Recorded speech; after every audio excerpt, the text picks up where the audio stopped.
Te comento, si bien Coneval tiene por normatividad constitucional, de hecho, la medición multidimensional de la pobreza, esta la estimamos cada 2 años, derivado del levantamiento que hace INEGI de la encuesta nacional de ingreso-gasto de los hogares.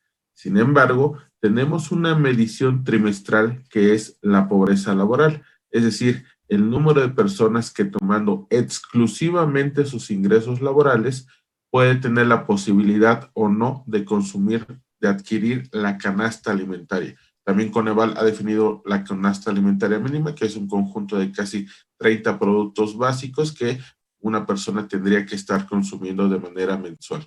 Entonces, nosotros esta estimación la tenemos de manera trimestral. Y sí, evidentemente lo que ocurrió durante el año pasado fue un incremento muy fuerte en términos de pobreza laboral. Si bien también debo de comentártelo, INEGI tuvo que readaptar el levantamiento de sus encuestas, sobre todo en el segundo trimestre del año pasado, los meses de abril, mayo y junio, que fueron los meses de más alta incidencia de pobreza laboral.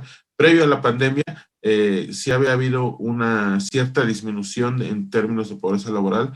Te comento muy rápidamente, del segundo trimestre de 2017, que habíamos alcanzado un pico de casi 42% de pobreza laboral, este indicador se situó para el primer trimestre de 2020 en 35.7%, es decir, una disminución de casi 7 puntos porcentuales.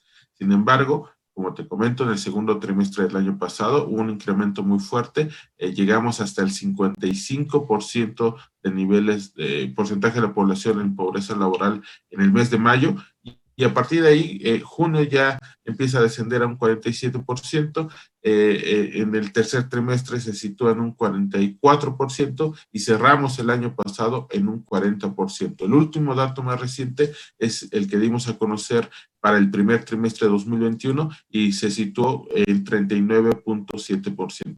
Pero podemos focalizar este estudio a nivel estatal y ahí claramente 4 entidades de la República tuvieron incrementos muy fuertes del primer trimestre del año pasado al primer trimestre de 2021. Estos 4 estados son el primero, el más alto, Ciudad de México, después Quintana Roo, Baja California Sur y Tabasco. Obviamente Tabasco, tanto por la incidencia de la pandemia, por el tema de las inundaciones que afectaron noviembre y diciembre del año pasado, pues tuvo este incremento importante de casi 9 puntos porcentuales. Quintana Roo y Baja California Sur fueron estados evidentemente golpeados por la fuerte disminución de la actividad turística. Tengo dos datos muy puntuales. Quintana Roo, previo a la pandemia, un 30% de su población estaba en situación de pobreza laboral. En el tercer trimestre del año pasado llegó a ubicarse hasta el 52% de su población, es decir, un tercio a la mitad de su población en pobreza laboral.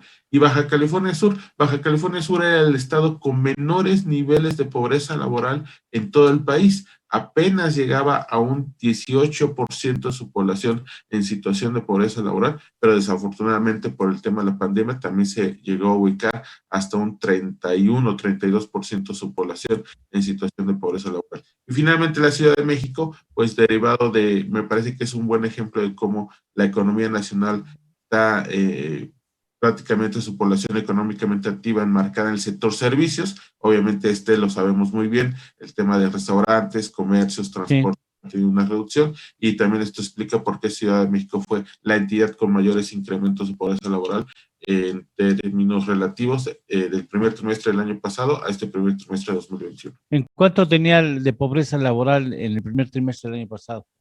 Ciudad de México rondaba aproximadamente el 35-36% de su población, y a este incremento llegó a tener hasta un 48% de su población. También tuvo un incremento muy, muy fuerte. Fíjate, cómo las ciudades con mayor pujanza, ¿no? Quintana Roo es una entidad que crece mucho por la actividad turística y le pegó durísimo el asunto. ¿Tiene que ver la informalidad económica también? También, sí, efectivamente, porque la informalidad, más allá de que tengamos alrededor del 60% del total de nuestros trabajadores laborando en estas actividades informales, pues también eso los hace mucho más vulnerables a este tipo de choques económicos. Te doy un dato muy puntual. En un estudio vamos a conocer el año pasado, que fue la política social ante la pandemia. Hicimos un diagnóstico justamente en ese momento muy álgido sobre el mercado laboral, y encontramos que apenas el 1% de los trabajadores que laboraban en el sector privado contaban con un seguro de desempleo.